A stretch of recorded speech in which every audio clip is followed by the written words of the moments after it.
Let's count down the top 10 cards under 100K in NBA 2K22 My Team. I don't know why I said the full name. I think it's just kind of like, at this point, habit. I always do this. I'm literally streaming 2K. Obviously, you guys know I'm playing 2K22, but sometimes I just have to say the full name, and I'm not entirely sure why I do this. It just goes down like that. All right, I don't know. Let's do some honorable mentions, and then we'll get some the actual top 10 out of the way. So first honorable mention is Chet Holmgren. Chet's interesting. I feel like he has a very inconsistent jump shot, but at the same time, he's also like gigantic. He's also very skinny though. He's 7 foot 195. Like we weigh the same amount, basically, roughly. But my man is a solid 10 inches taller than me, minimum. No, he's like 9, but it's still crazy, dude. Chet is really good though. I like his jump shot, but it is inconsistent. Sometimes it's a little bit tough to knock down. I just feel like it's one of those jump shots you're either greening consistently or you're not greening at all. It's like one of those, you know? And it's not something that you need to practice with. It's just some days you're green with it, some days you're not. Chet has pretty much every badge though. I'm not going to go in and talk about like the badges too much just because like every card at this point has every single badge. Gold badges that you would want to improve, I guess. Hot zone hunter, clutch shooter, tight handles. I guess he can move pretty well too. So I mean, there's not much you really need to give Chet. He's pretty complete out of the box. But if you're looking for just a massive power forward who can grade his own shot, I mean, look no further. Honorable mention number 2, LeBron. Obviously, we just got LeBron packs. Like, of course, LeBron. Now, specifically, I would say Alter Ego LeBron, because Alter Ego LeBron's like 25K, I think. He's 60 Hoff badges. He's essentially a shooting guard eligible invincible LeBron James. That's all this is, right? So if that piques your interest, then absolutely go pick this LeBron up. He's 6'9", has a yoked ass player build. He has a little mask on, which I think is cool. He's the only LeBron to my knowledge that has the mask on. Maybe I'm incorrect about that. I mean, besides the Ruby one, but still super cool. I've played around with him a little bit. He's fun. LeBron James jump shot's interesting. I think it's a good jump shot, but at the same time, it is a little bit on the slow side, but it releases high enough that you can usually get it off just fine. Dribble moves, I mean, aren't the most meta, but they're very usable, so I don't think there's anything really wrong with the card at all. Like, LeBron James is fire. You should definitely pick him up. Especially if you're a big LeBron fan, obviously, go pick him up. He's like 25K, for sure. There's really no other LeBron that I would say that certainly you should pick up.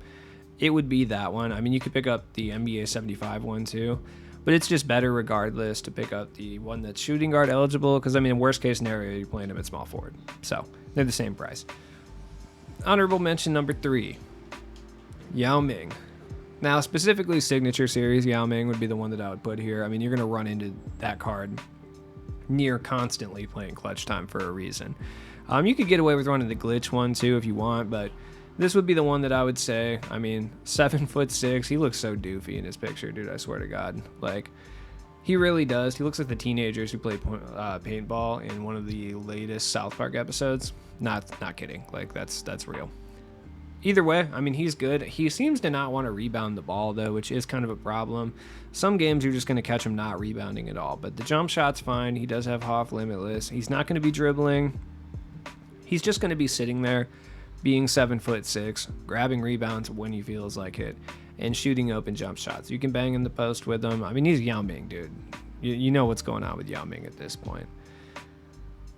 Another honorable mention, another card that, once again, I'm not too high on personally, but it's Kevin Durant. Specifically, the 'Tis the Season one is the one that I would recommend. I mean, he's still only like 20K, and he can play shooting guard. Kevin Durant does go a little bit slow. I feel like he is a wee bit slow for sure, but at the same time, like, Durant's perfectly fine. There's really nothing wrong with Durant in any way, shape, or form.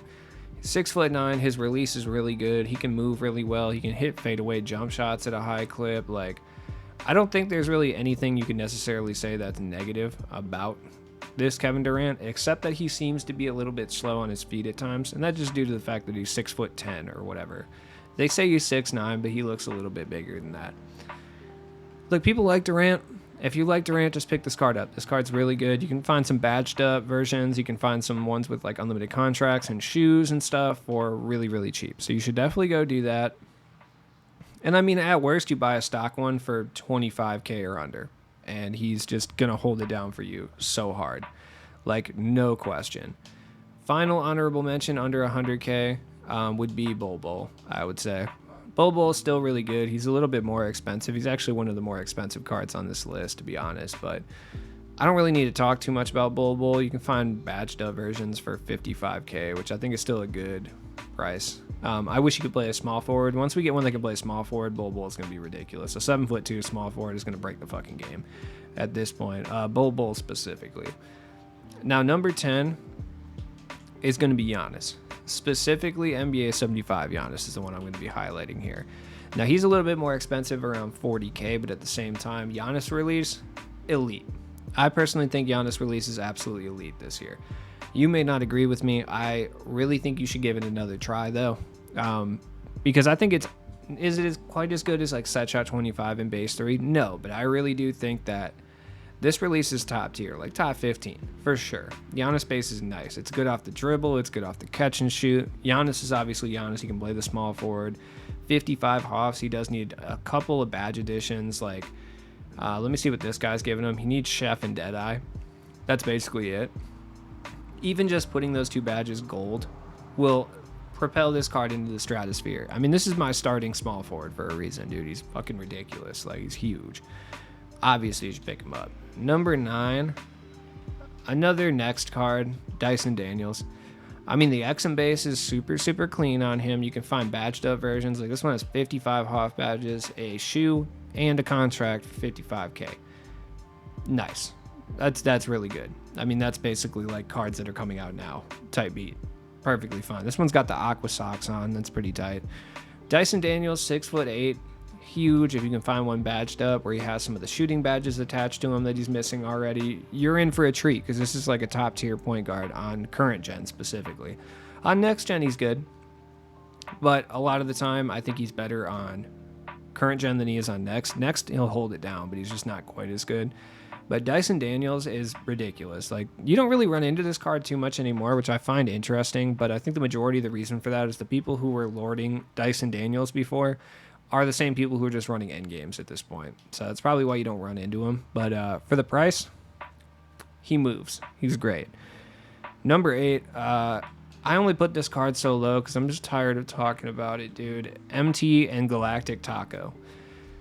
Taco is the most overpowered center in this entire game. If you literally run anyone else at center, they will struggle to rebound the ball over Taco. That's just how it is. The rebound algorithm favors height at this point in 2K22. Taco is going to give you the best chance to secure the most rebounds. He's technically the same height as Yao Ming, but I swear to God, he rebounds so much better than Yao. It is ridiculous. And he moves like so smooth. He shouldn't move this smooth. His jump shot's better. He's just an all-around improved version of what Yao would bring to your team. Taco's dumb. Number 7. Honestly, this is my boy right here. I'm a big fan of this card, and I'm shocked that I am. Swish AD. Now, he's not somebody you want to run at point guard. I personally do not like him at point guard. I don't like his dribble moves. He seems to be a little bit slow, but at the small forward, yeah, AD is nasty. Like, if it wasn't for Giannis, I'd be running AD at the small forward on my starting lineup. But he is my bench small forward at the moment for now. But AD, clean. The jump shot off the catch and shoot, absolutely phenomenal. He's 6'10". He plays great defense. Like, he's huge. He can move. He's just not like point guard movement. You know what I mean? But AD, he is one of the more expensive cards on this list. I do think he might actually be worth it, though. Like, he might actually be worth 68K. Now, that being said, it's probably better off to grab just like a NBA 75 Giannis for the same price. But, you know, if you want to switch it up, you don't want to run Giannis, you're tired of running Giannis, or you run him at power forward, Anthony Davis can be a very welcome addition to the squad for sure.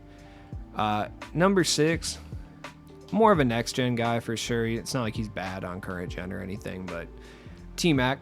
I would say MT Anniversary is fine. Gamma's okay, I guess, but really, I would say the Supernova T-Mac is the one you're looking for right here. They're all the same price anyway, so it really doesn't matter. I mean, this is Invincible T-Mac. This is Invincible T-Mac for 25K. You're really just paying Invincible T-Mac wise for 5 additional Hoff badges, none of which really, really matter that much. You're really paying for tight handles and like set shooter, I think, are like the two that would really matter that you don't have before. even if he doesn't have Hoff Worm, T-Mac grabs an absurd amount of rebounds. It like really doesn't matter. It's T-Mac, dude. You should pick him up. 6'8". He moves really, really well. I really do not like his cross or his behind the back. I'm sorry. But you know, you'll move past it, so it's fine. Number 5, another Giannis. Just another Giannis. Point guard Giannis. I mean, he's still really good for sure. I don't personally like him at point guard, but I know some people do. And for 64K, that's a good price. I mean, you can get this one 5 additional Hoff badges for 84. He's still Giannis that plays point guard. Everything I said about the prior Giannis obviously goes for this Giannis as well, except he plays point guard. I think I really like early in the year, like middle to early. I would say somewhere around December, stuff like that in the year, because you're able to run Giannis at center, and I love running Giannis at center. I think that's the most fun I have is when I run Giannis at center in the early game. Because you can get a Giannis and it, like his jump shot's good enough, you can green consistently so you can stretch the floor, but then he's like big enough to play center. It's just a fun time all around. But that's irrelevant. Point guard Giannis is really tight. You should pick him up as well. Like, he's fun. Next up, number 4. You could argue this card should be higher. I don't think it really matters, honestly. Doing these top 10 lists at this point of the year, it's all personal preference. And Kawhi. Mystic Kawhi. Power thing Kawhi needs to get out of my face. I'm super tired of seeing him. Mystic Kawhi would be the one that I'm talking about, though. Once again, just basically invincible Kawhi. He plays shooting guard, which is great. The Hoff badges he's missing don't really matter at all. Like, yeah, Hot Zone Hunter, Green Machine, Tight Handles, sure, set shooter, but you don't really need any of those on Hoff. And I mean, he's not really missing any badges anyway, so it doesn't really matter. Like, he doesn't have Rise Up. Woo! It is what it is, you know? Kawhi is Kawhi. He's one of the best defenders in the game. Granted, most people have the Kawhi defensive animations at this point, at least the endgame versions, but you can go ahead and give yourself a very elite 2-guard for 25K, which I've been saying a lot, which is accurate. Number 3, it's time for the sweatiest, one of the sweatiest cards in the game. I'm dead serious. If you see this dude comboed with Taco, run. Dunktober JR. Origin JR too, but Dunktober JR specifically. He is ridiculous. This card is phenomenal. He moves faster than a majority of cards in this game, and he'll get past you so fast off a taco screen that you will not even be able to contest his jump shot or his dunk every single time. I hate running into J.R. Smith so much, dude. It's actually been a little bit rarer recently, and I'm actually I'm kind of confused as to why that is the case. But J.R. Smith is so fast. Whatever dude you're running at point guard, it's possible that he may not be able to keep up with J.R. because J.R. is ridiculous. Like, he is easily the fastest 6'6" card in this game, and I stand firm on that. His release is elite. He dunks over everybody. JR is one of the most slept on cards in this game, and any sweat lord you run into on clutch time, there's a high probability they're going to be running JR, dude. If you like to rim run, JR is your boy. Number 2, what should be a phenomenal center, but is actually like the best power forward in this game, Ralph Sampson. I run Ralph Sampson, and I'm ashamed to admit that because he's so glitchy and annoying. But Ralph Sampson is 7'4", but he moves like a guard and has jump shot 4. He's basically 7'4" Larry Cannon, basically, is like the best way I can describe him, dude. He's actually really tight. Like, he's huge. Got jump shot 4, 7'4", huge wingspan. Like, badge-wise, he's got pretty much everything you would want. He's got Hoff Chef for some reason. I don't even know why he has that. So he can hit leaners, you know, which is not good. So, I mean, if you're someone that thrives having 2 mega big men down low, yeah, you're going to absolutely love Ralph Sampson. You should definitely pick him up for sure. Number 1, could it be anyone else than my boy? It could not be. Where are you? Michael Jeffrey Jordan, obviously. Michael Jordan, for sure. Michael Jordan is the best 2-guard you can buy for under 100K in this game. I stand firm on that. NBA 75 Michael Jordan is literally invincible Michael Jordan. That's all it is. He moves phenomenally. Jump shot immaculate. You can hit it in people's face consistently, which is great. Lockdown defender, some of the best steal animations in the game. Michael Jordan has a pretty good player build. He's a little skinny, but he stays in front of people. It doesn't matter. He rebounds the ball. He booms over everybody. Phenomenal dunk package. You can obviously create so much space with Michael Jordan. It's not even funny. There's no reason to grab the zero gravity one. I've seen people like say you should grab the zero gravity one, but there's really no difference between the two cards. So I'm not really sure why that is that people say that. Maybe I'm just incorrect about something, but either way, NBA 75 or zero gravity, it doesn't matter. Easily the best two guard that you can buy for under 100K. And the fact that he's only like 25K and under is ridiculous. You should absolutely pick up Jordan. There's no reason you shouldn't. For real. Go do it.